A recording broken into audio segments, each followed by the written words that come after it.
maghahanap pa ng lugar na ito. Nabubulok itong lugar na to, ma. Hindi mo naiintindihan kung anong pinagdaanan ng mga ninuno ko para makuha tong lupa! Nag-alisan na halos lahat mga taga rito!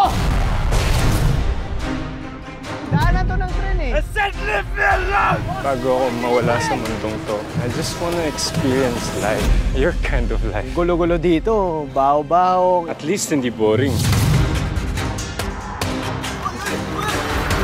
Hindi tayo magkakampi, hindi kita utol. Ayaw mag-iutol, eh di wag! Ako si Christian, tawag nila sa akin dito, kulo.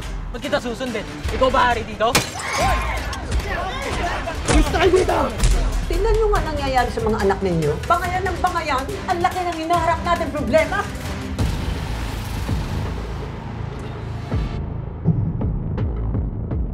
Nandun, pare! Ako pa din to, mga tol.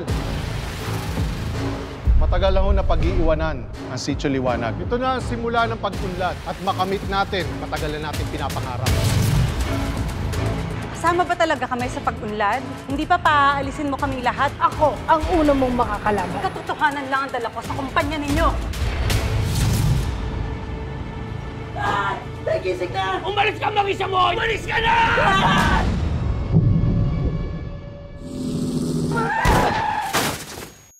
Di ba ang sabi ko, malinis? Paano mo palalabasin na aksidente yan? Pa! Tulong! Hindi nyo lang sinira yung buhay namin. Kapal na mukha mo! Nakapatay kayo ng tao! Sino talagang sumunog ng Riles? Hindi tayo eh. No one will ever link us sa nangyaring sunog. Paano pag pumunta tayo sa polis? Paniniwalaan ba nila tayo? Ang tingin nila sa atin, gumagawa tayo ng fake news. Kausapin muna natin si Matos. Alamin natin lahat ng kailangan nating alamin. Bago tayo mag-action. Gawin natin ang tama para malinis yung mga pangalan nyo. Makakalaya tayo dito. Ipagdasal natin ang muling pagbangon ng Sitio Liwanag at ang kaligtasan ng lahat ng mga taga-Riles. Barkada gula na! Mga Batang Riles,